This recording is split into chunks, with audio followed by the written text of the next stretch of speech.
बच्चों जैसा कि आपको पता है, आज हमको पहले पाठ का रिवीजन करना है शुरुआत में ध्वनि का। इस पाठ के जो रचयिता है, रचने वाले हैं, वो आप देख रहे होंगे, नीचे लिखा है सूर्यकांत त्रिपाठी निराला। सूर्यकांत त्रिपाठी निराला ने कविता लिखी है। कविता का शीर्षक है ध्वनि।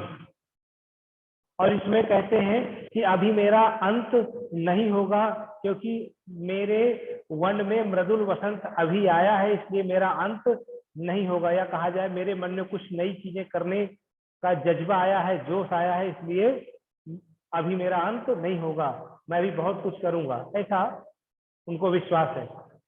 फिर वो हरी हरी पत्तियों पर, डालियों पर, कलियों पे, और कलियों के कोमल गात, गात माने होता शरीर, शरीर या देह, कोमल शरीर पर कलियों के अपना स्वप्न रूपी कोमल हाथ, स्वप्न मृदुल कर, स्वप्न रूपी मृदुल यानी कोमल कर माने हाथ फेरना चाहते हैं, जिससे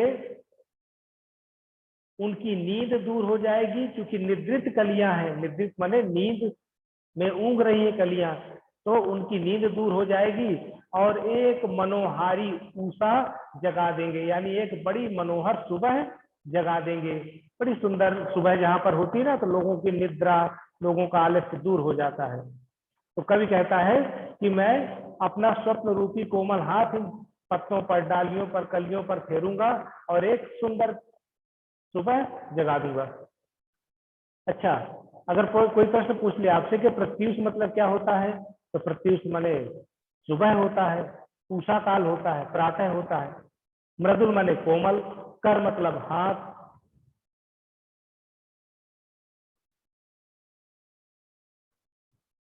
और गात मतलब शरीर होता है। निद्रत मतलब नींद से युक्त, अल्पाई हुई। फिर कवि पुष्प पुष्प से तंद्रालस खींचना चाहता है। तंद्रालस, तंद्राधन आलस, दीर्घ संधि, यानी नींद से युक्त आलस्य, वह आलस्य तो नींद के कारण आता है। तो एक एक फूल से मैं तंद्रालस खींचना चाहता हूं। अर्थ खान क्या कर रहे हो बेटा?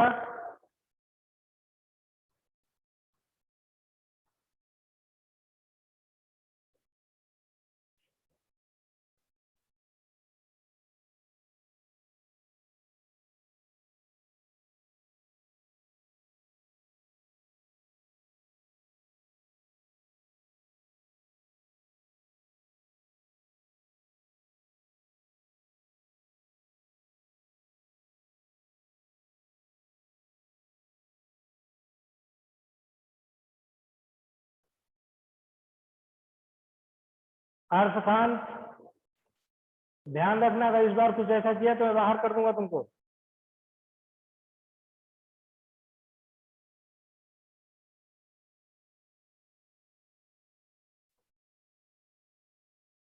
हाँ, ये जो है ध्वनि हो गई, ध्वनि कविता हो गई। फिर पुष्प पुष्प से तंद्रालस खींचना चाहता है और अपने नवजीवन का अमृत हर्ष सींच देना चाहता है। द्वार दिखा दूंगा फिर उनको, हाईवे मेरे जहां अनंत अभी न होगा मेरा अंत। कभी द्वार दिखाने का मतलब उनको लक्ष्य दिखाना चाहता है, जो रास्ते से भटके हुए हैं, यानी जो आलसी है ना, जो अपना कार्य पूरा नहीं करते हैं, तो कभी उनको नया मार्ग दिखा करके उनको है रास्ता दिखाना चाहता है। ओके, चलिए तो यहाँ तक कुछ पूछना हो तो आप लोग पूछ सकते हैं। और ध्यान रहे, जो भी कुछ कर सर रहे हैं उनका नाम आ जा रहा है, मैं बाहर निकाल दूंगा उनको, अगर कोई कुछ ऐसा करेगा। हाँ बोलिए। सर सर प्रत्यूष मतलब क्या होता है? प्रत्युष का मतलब होता है सुबह।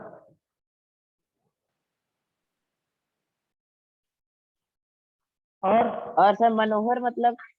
मनोहर यानी जो मन का हरण करने वाली हो, यानी बहुत सुंदर।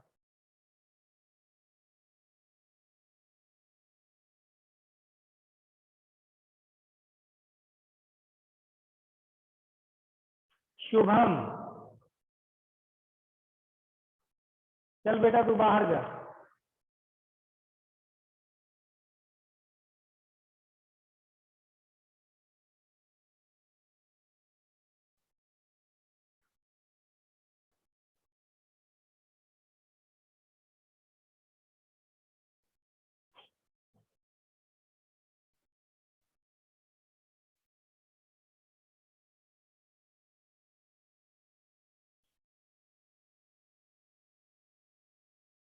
अब दूसरा पाठ है बच्चों,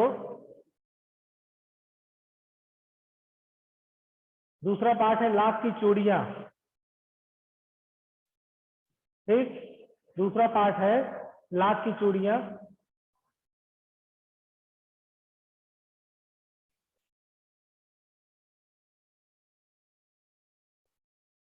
इसमें इस पाठ के जो लेखक हैं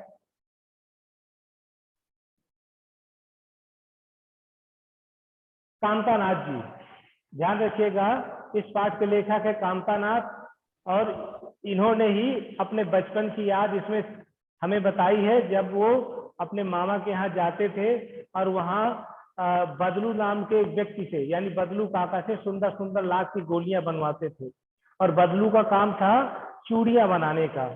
ठीक है, और ये भी हमने जाना है कि बदलू काका क्यों कहते थे, क्योंकि गांव के लोग बदलू काका कहते थे। वैसे ना जो है लेखक के रिश्ते में मामा लगते थे, लेकिन ये काका कहते थे, और वो लाख की चूड़ियां बनाया करते थे।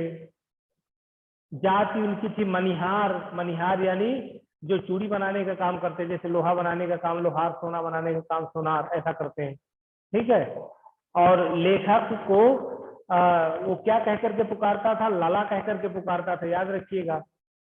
लेखक बदलू को बदलू काका, बदलू लेखक को लाला कह के पुकारता था। मचिया यानी क्या होता, मचिया आप जानते हो, छोटी सी चारपाई, उसमें बैठाते थे, छोटा सा स्टूल जिसे आप बोल सकते हो। वस्तु विनिमय क्या है, वस्तु के बदले वस्तुओं का लेन देन वस्तु विनिमय कहलाता है। ठीक है, ये वस्तु विनिमय है। आजकल जो पद्धति चलती है वो मुद्रा विनिमय चलती है। इसके बाद बहुत सारी चीजें हैं, इसमें आपने पढ़ा है। और वो जो है बदलू से पूछते थे कि शहर की स्त्रियां लाख की चूड़ियां क्यों नहीं पहनती, तो बदलू कहा करता था कि शहर की स्त्रियों की कलाइयां कमजोर होती हैं, नाजुक होती हैं, देखिए कलाइयां नाजुक होती, इसलिए वो लाख की चूड़ियां नहीं पहनती हैं।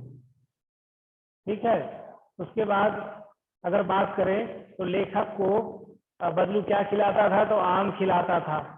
ये देखिए 2-4 आम खिलाते थे वहां पर, ये बहुत सारी चीजें। फिर बहुत दिन बाद लेखक जब गया तो उस समय उसे कैसे ध्यान आ गया बदलू काका का, क्योंकि मामा की जो छोटी लड़की थी वो आंगन से फिसल के गिर पड़ी थी, कांच की चूड़ी टूट करके कलाई में घुस गई थी, और उसका मरहम पट्टी कराते वक्त ही उसे बदलू का ध्यान आया था।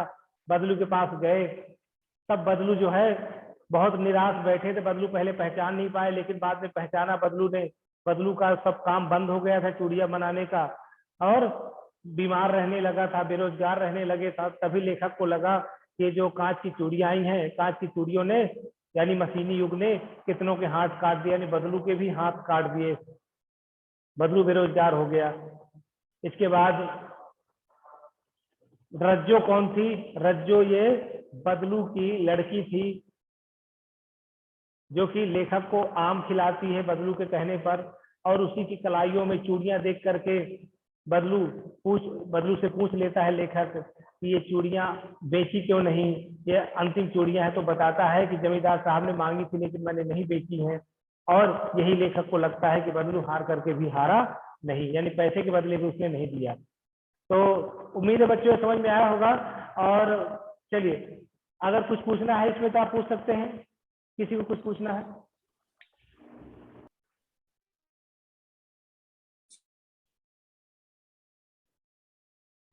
इस पाठ में किसी को कुछ पूछना है? सब समझ में आ गया? Yes sir. चलिए ठीक है, यस तो सर। अब अगले पाठ की ओर चलते हैं हम। और जो अगला पाठ है वो तीसरा पाठ है, और तीसरे पाठ का नाम है बस की यात्रा। और जो इस पाठ के लेखक हैं सबसे अंत में आएंगे और देखेंगे तो मिलेगा आपको हरिशंकर परसाई जी इस पाठ के लेखक हैं। और इसमें एक आध जगह कंफ्यूजन है, लेकिन मैं आपको पहले क्लियर कर दूं। लेखक पन्ना से सतना जा रहा था बस में, और सतना से ट्रेन में बैठ के उसे जबलपुर जाना था। तो पन्ना से सतना जाने के लिए बस में बैठा था। बस की स्थिति बहुत खराब थी। लोग कहते थे कि इस बस में नहीं बैठिए, नहीं बस ये जो है रास्ते में लूट लेती है, लेकिन बस नहीं लूट लेती है। बस खराब हो जाती है रास्ते में तो डाकू लूट लेते हैं। बहुत स्थिति खराब थी। देखिए वयोवृद्ध यानी बड़ी बूढ़ी थी ये कहा गया। और इसी बस का बड़ा सुंदर और व्यंग्यात्मक तरीके से लेखक ने वर्णन किया है। और आपने इस पाठ को पढ़ा भी है, मैंने भी पढ़ाया है। कोई वस्तुनिष्ठ चीजें इसमें ज्यादा है नहीं है, लेकिन अगर आपने पाठ को ध्यान से पढ़ा है तो सब कुछ समझ में आ जाएगा। इस पाठ में कुछ खास ऐसा नहीं है जो समझ में नहीं आए। अगर आपसे कोई पूछ ले कि ड्राइवर ने बाल्टी में पेट्रोल निकाल कर उसके बगल में क्यों रखा था, इसलिए क्योंकि पेट्रोल की टंकी में छेद हो गया था। बस ऐसे कुछ प्रश्न आ सकते हैं। और अगर हम ये कहें कि पेड़ों को देख करके लेखक को क्यों डर लगता था, तो पेड़ों को देख करके लेखक को इसलिए डर लगता था कहीं पेड़ों से टकरा ना जाए, झील में कहीं गोता ना मार दे। सविनय अवज्ञा आंदोलन क्या था? ये गांधी जी का एक आंदोलन था, है ना। सविनय अवज्ञा का आंदोलन का मतलब विनय पूर्वक आज्ञा का उल्लंघन करना। तो बस भी ड्राइवर की आज्ञा का उल्लंघन करती थी। वो कहती थी कि हम चलेंगे नहीं, और चुपचाप खड़ी हो जाती थी, चाहे जितना मारो हम चलेंगे नहीं। ये सविनय अवज्ञा आंदोलन था। तो गांधी जी का एक राजनीतिक आंदोलन था, उसी पर का नाम लेकर के लेखक ने यहाँ पर व्यंग्य किया है। इसके बाद यहाँ पर लेखक ने हिस्सेदार साहब की बात की। हिस्सेदार साहब की तरफ बड़े श्रद्धा भाव से इसलिए देखा था कि उनमें अपने प्राणों की उत्सर्ग की भावना थी। उत्सर्ग यानी दूसरे के काम में प्राणों को समर्पित कर देना। यानी लोगों को बैठा के ले जाते थे, लेकिन डरते नहीं थे कि बस का टायर फटेगा हम मर जाएंगे। ये बहुत सारी चीजें हैं, ठीक है। फिर भी अगर आपको कुछ लगता है कि इसमें बताना चाहिए, आपको समझ में नहीं आया, तो आप लोग पूछ सकते हैं। कुछ पूछना है किसी को? ज्ञानेंद्र सब समझ में आ गया? Yes sir. चलिए ठीक है। तो अब बात करेंगे हम व्याकरण की, ठीक है।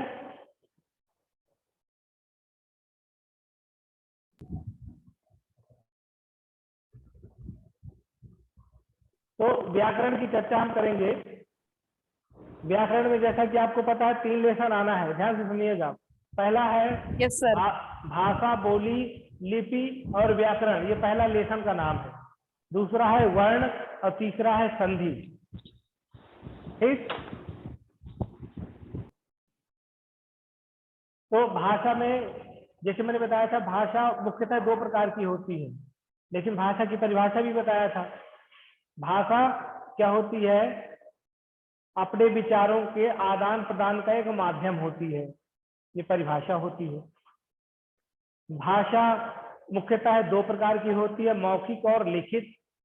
एक प्रकार सांकेतिक भी होता है, लेकिन सांकेतिक को व्याकरण में मान्यता प्राप्त नहीं है, लेकिन एक प्रकार होता भी है। तो मुख्य आप मौखिक और लिखित मानेंगे, सांकेतिक को भी मानेंगे, लेकिन मुख्य में नहीं मानेंगे, गिनती में मान सकते हैं उसको। तो मुख्यतः 2 प्रकार होते हैं, ठीक है। मुख्यतः 2, मौखिक और लिखित। उसके बाद बोली, भाषा का क्षेत्रीय रूप बोली कहलाता है। भाषा का क्षेत्रीय रूप बोली, हाँ, भाषा का क्षेत्रीय रूप बोली कहलाता है। उसके बाद प्रमुख बोलियां हैं बुंदेली, बघेली, मैथिली, मगही, मागधी, कन्नौजी, छत्तीसगढ़ी, ब्रजभाषा, खड़ी बोली, मेवाती, मारवाड़ी, मालवी, बहुत सारी भाषाएं, कुल 18 बोलियां हैं। तो 18 बोलियों में से कुछ आपको जो याद रखनी है, जो अपनी है, बांदा चित्रकूट की बुंदेली है, सतना की बघेली है, इलाहाबाद में आपकी अवधी चलती है, लखनऊ में अवधी चलती है, कानपुर में कन्नौजी चलती है, आगरा मथुरा में ब्रजभाषा चलती है, दिल्ली मेरठ में खड़ी बोली चलती है। तो इतना आप याद रखेंगे। पटना में मगही चलती है। बोली हो गई। इसके बाद लिपि ध्वनियों को लिखने का जो माध्यम होता है, ध्वनियों को लिखने का जो माध्यम होता है, जो चिन्ह होते हैं, वो लिपि कहलाते हैं। हिंदी की लिपि देवनागरी है, अंग्रेजी की रोमन है, संस्कृत और मराठी की भी देवनागरी है। तो उम्मीद है इस तरह से आपको याद रहेगा। गुरुमुखी जो है पंजाबी भाषा की लिपि है, अरबी की लिपि फारसी है, ठीक है, उर्दू और अरबी दोनों की लिपि फारसी है। इसके बाद बात करें हम व्याकरण की, तो व्याकरण के 4 अंग बताए थे मैंने, वर्ण विचार, शब्द विचार, पद विचार और वाक्य विचार। ये मुख्यतः व्याकरण के 4 अंग होते हैं, ठीक है। उसके बाद बात करें हम वर्णों की, तो जो वर्ण होते हैं वो भाषा की सबसे छोटी इकाई होते हैं, यानी भाषा को टुकड़े करेंगे तो वर्ण से छोटे टुकड़े नहीं होंगे। तो भाषा की सबसे छोटी इकाई वर्ण कहलाते हैं। वर्णों का व्यवस्थित समूह वर्णमाला कहलाता है। हिंदी में वर्णों की कुल संख्या 52 होती है। वर्णों के अगर भेद करें तो मुख्य 2 भेद होते हैं, स्वर और व्यंजन। स्वरों के कुल संख्या 11 होती है और स्वरों के भेद कुल 3 होते हैं, ह्रस्व स्वर, दीर्घ स्वर और प्लुत स्वर। इसमें से ह्रस्व की संख्या 4 होती है और दीर्घ की संख्या 7 होती है और प्लुत संख्या में नहीं आता है। इसी तरह व्यंजन जो होते हैं, व्यंजनों की संख्या कुल 33 होती है और अगर प्रकार देखें तो मुख्यतः 5 प्रकार के होते हैं, लेकिन आपको वो प्रकार महत्वपूर्ण नहीं है, ये जानना है उनकी संख्या। तो व्यंजन में स्पर्श व्यंजन हो जाएंगे, ठीक है, और इसके बाद अंतस्थ व्यंजन हो जाते हैं, ऊष्म व्यंजन हो जाते हैं, ये व्यंजन हो गए। इसके बाद संयुक्त व्यंजन भी होता है, द्विगुण व्यंजन भी होता है, जिसको हम जो है उच्छिष्ट व्यंजन कहते हैं। इसके अलावा अयोग वा होता है, अंग और आहा। इस प्रकार से कुल व्यंजनों की संख्या 52 होती है, कुल वर्णों की संख्या 52 होती है वर्णों की।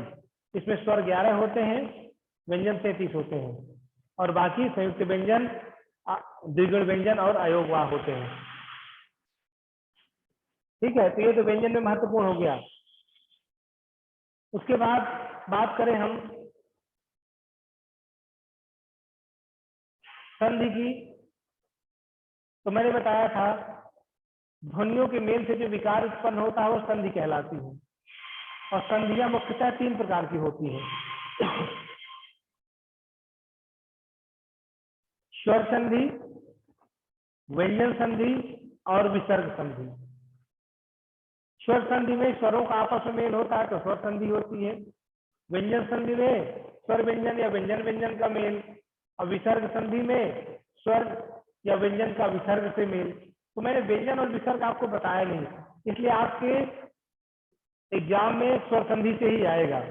और स्वर संधि के मैंने 5 भेद बताए हैं, दीर्घ संधि, गुण संधि, यण संधि, वृद्धि संधि और अयादि संधि।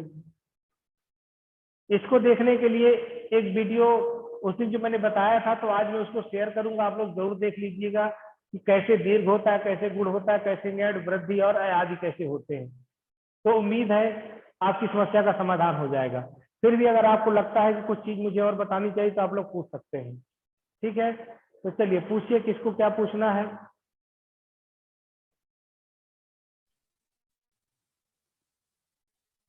किसी को कुछ पूछना सर है? हाँ बोलिए। सर अभी आप व्यंजन के भेद। व्यंजन के भेद, व्यंजन के भेद जो है मैंने पढ़ाए नहीं, इसलिए व्यंजन के भेद मैं आपको संक्षेप में बता देता हूँ। व्यंजन का जो भेद होता है, पहला स्पर्श व्यंजन होता है, वो का से लेकर मा तक होता है, ठीक है। जो स्पर्श व्यंजन होता है, देखो अगर हम इसको संक्षेप में यहाँ पे लिखे दे रहे हैं, ध्यान रखिएगा।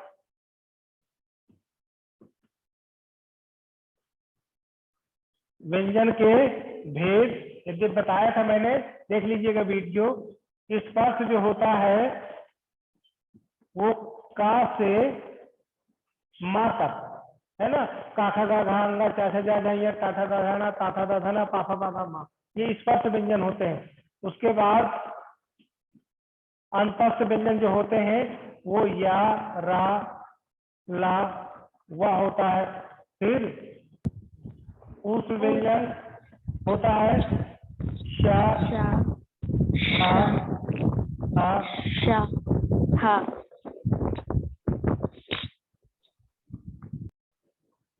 माइक म्यूट पे रखें, जब जरूरत होगी तो मैं कह दूंगा खोलने के लिए। हाँ, उसके बाद उस व्यंजन के बाद संयुक्त व्यंजन, ये संयुक्त होते हैं ये इतने ही 33 होते हैं, ठीक है, यही व्यंजन माने जाते हैं। व्यंजनों की संख्या 33 होती है। संयुक्त व्यंजन अलग होते हैं, जो होते हैं छा, त्रा, ज्ञा और स्र। उसके बाद द्विगुण व्यंजन होते हैं।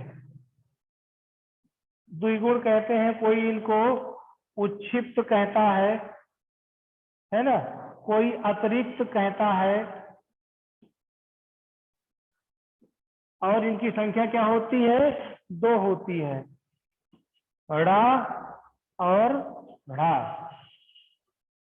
ठीक है, तो ये कुल मिलाकर के व्यंजन के 5 भेद होते हैं। केवल व्यंजनों की संख्या 33 होती है, बाकी ये और अलग से जोड़ दिए गए हैं 6।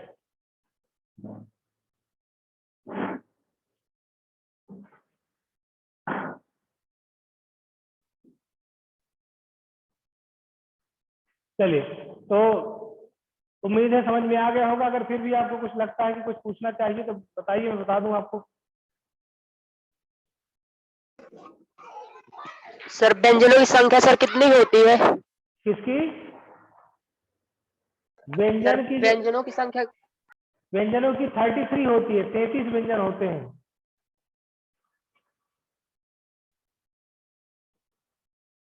4 संयुक्त व्यंजन होते हैं, 2 द्विगुण व्यंजन होते हैं और 2 अयोगवाह होते हैं। तो इस तरह से 41 ये हो जाते हैं और 11 स्वर होते हैं, तो कुल मिला के 52 संख्या हो जाती है। तो ठीक है बेटा, आज का क्लास समाप्त करें। Yes sir. Okay, yes sir. Bye.